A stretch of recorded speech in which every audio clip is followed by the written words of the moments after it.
ನಮಸ್ಕಾರ ವೀಕ್ಷಕರೇ, ಶ್ರೀಗರಿ ವಾರ್ತೆಗರಿಗೆ ಸ್ವಾಗತ. ನಾನು ನಿಮ್ಮ ಗ್ರಹೇಶ್ವರ ಗಾರ್ಡಿಗೇಂದ್ರ. ಮೈಸೂರು ಜನವರಿ 4, 2026. ಹಿರಿಯ ಸಾಹಿತಿಗಳು ಚುಟುಕುಸಿರಿ ಶ್ರೀಮತಿ ರತ್ನ ಹಾಲಪ್ಪ ಗೌಡರವರ ಸರ್ವಾಧ್ಯಕ್ಷತೆಯಲ್ಲಿ ತಿರುಳ್ಗನ್ನಡ ನಾಡಿನಿಂದ ಸಾಂಸ್ಕೃತಿಕ ನಗರಿ ಮೈಸೂರು ಕಡೆಗೆ ಸಾಂಸ್ಕೃತಿಕ ಪಯಣ ಕಾರ್ಯಕ್ರಮ ನಡೆಯಿತು.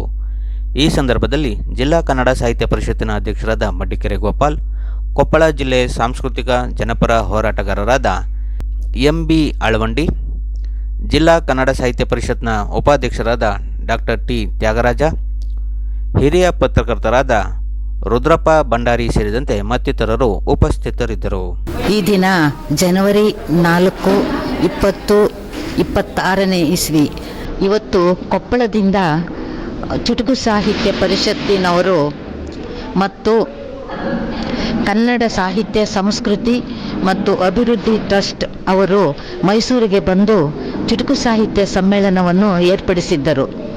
ಇವತ್ತಿನ ದಿನ ತುಂಬ ಚೆನ್ನಾಗಿ ಕಾರ್ಯಕ್ರಮ ನಡೆಯಿತು, ಕವಿಗೋಷ್ಠಿ ನಡೆಯಿತು, ಆಮೇಲೆ ಅಧ್ಯಕ್ಷರ ಭಾಷಣ, ಚುಟುಕು ಸಾಹಿತ್ಯ ಪರಿಷತ್ತಿನ ಸರ್ವಾಧ್ಯಕ್ಷರ ಭಾಷಣ ಮತ್ತು ಸಾಂಸ್ಕೃತಿಕ ಕಾರ್ಯಕ್ರಮಗಳು ಬಹಳ ಚೆನ್ನಾಗಿ ನಡೆದವು.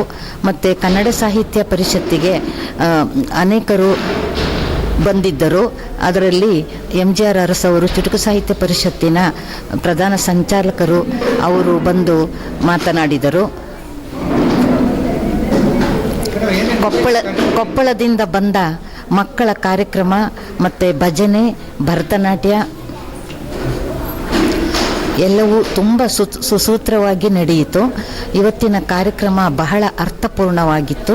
ಯಾಕೆಂದರೆ ನಾವು ಕನ್ನಡವನ್ನು ಬೆಳೆಸುವ ಮುಖಾಂತರ ಈ ಒಂದು ನಮ್ಮ ಸಂಸ್ಕೃತಿಯನ್ನು ಉಳಿಸುವುದು ಮತ್ತು ಎಲ್ಲರೂ ಒಟ್ಟುಗೂಡಿ ಎಲ್ಲ ಕನ್ನಡ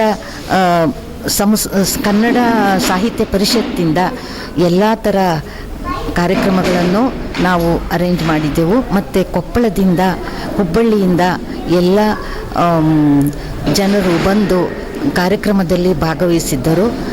ಬಹಳ ಚೆನ್ನಾಗಿ ಕಾರ್ಯಕ್ರಮ ನಡೆಯಿತು. ನನಗೆ ಚುಟುಕು ಸಾಹಿತ್ಯ ಪರಿಷತ್ತಿನ ಸರ್ವಾಧ್ಯಕ್ಷೆಯಾಗಿ ಕೊಪ್ಪಳ ಸಾಹಿತ್ಯ ನವರು ಆಯ್ಕೆ ಮಾಡಿದ್ದರು. ಬಹಳ ಅದ್ಧೂರಿಯಾಗಿ ಸನ್ಮಾನ ಮಾಡಿದರು ಮತ್ತು ಇನ್ನೂ ಅನೇಕ ಮುಖ್ಯ ಅತಿಥಿಗಳಿಗೆ ಸನ್ಮಾನಗಳು ನಡೆದವು. ಹಾಗೆ ಕವಿಗೋಷ್ಠಿಯಲ್ಲಿ ಎಲ್ಲರಿಗೂ ಸರ್ಟಿಫಿಕೇಟನ್ನು ವಿತರಣೆ ಮಾಡಿದರು.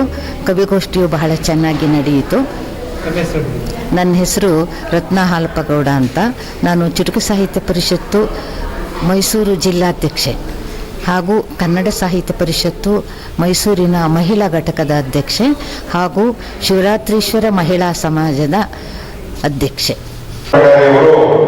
ಹಿಂದಿನಿಂದ ನನಗೆ ಪರಿಚಿತರು. ಈ ತರ ಒಂದು ಕಾರ್ಯಕ್ರಮ ಪ್ರತಿ ವರ್ಷ ಮಾಡ್ತಾನೆ ಬಂದಿದ್ದಾರೆ. 4 ವರ್ಷ ಆಯಿತು ಮೈಸೂರಿಗೆ ಬಂದು ಈ ಕಾರ್ಯಕ್ರಮ ಮಾಡ್ತಾ ಇದ್ದಾರೆ. ಅವರ ಸಾಹಸವನ್ನು ನಾವು ಮೆಚ್ಚಬೇಕಾದ್ರೆ ನೋಡಿ, ಕನ್ನಡಕ್ಕಾಗಿ ಕೈಗೆತ್ತು ನಿನ್ನ ಕೈ ಕಲ್ಪವೃಕ್ಷವಾಗುತ್ತದೆ ಅಂತಂದೇಳಿ ಏನು ನಾವು ಕೇಳ್ತೇವೆ.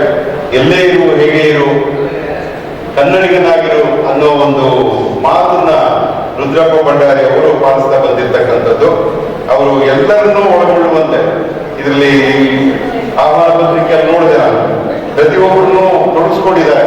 ಜನಪದ ಕಲೆಗಳಾಗಿರ್ಬೋದು, ಚುಟುಕು ಸಾಹಿತ್ಯ ಆಗಿರಲಿ, ಆಮೇಲೆ ಕವಿಗೋಷ್ಠಿ, ಸಾಂಸ್ಕೃತಿಕ ಕಾರ್ಯಕ್ರಮ ಎಲ್ಲವನ್ನು ಕೂಡ ಬಹಳ ಅಚ್ಚುಕಟ್ಟಾಗಿ ಮಾಡ್ತಾರೆ. ಆದ್ರೆ ನಮಗೆ ಜನಸ್ಪಂದನೆ ಬಹಳ ಕಡಿಮೆ ಆಗ್ತಾ ಇದೆ ಅನ್ನೋದು. ಮತ್ತೆ ಮುಂದಿನ ವಾರ್ತೆಗರಿಯಲ್ಲಿ ಭೇಟಿಯಾಗೋಣ. ಶ್ರೀಗರಿ, ನಿಮ್ಮ ಮನದಾಳದ ಗರಿ. ನಮಸ್ಕಾರ. ಶ್ರೀಗರಿ, ನಿಮ್ಮ ಮನದಾಳದ ಗರಿ. ಶ್ರೀಗರಿ, ನಿಮ್ಮ ಭಾವನೆಗಳ ಗರಿ. ಶ್ರೀಗರಿ, ನಾಡಿನ ಹೆಮ್ಮೆಯ ಗರಿ. ಮನೆ ಮನಗಳ ಗರಿದು ಶ್ರೀಗರಿ, ತನು ಮನ ಧನಗಳ ಗರಿದು ಶ್ರೀಗರಿ, ವಿಶ್ವದ ದೇಶದ ನಾಡಿನ ಗರಿದು ಶ್ರೀಗರಿ. ಶ್ರೀಗರಿ ಶ್ರೀಗರಿ ಶ್ರೀಗರಿ ಶ್ರೀಗರಿ ಶ್ರೀಗರಿ, ನಿಮ್ಮ ಮನದಾಳದ ಗರಿ.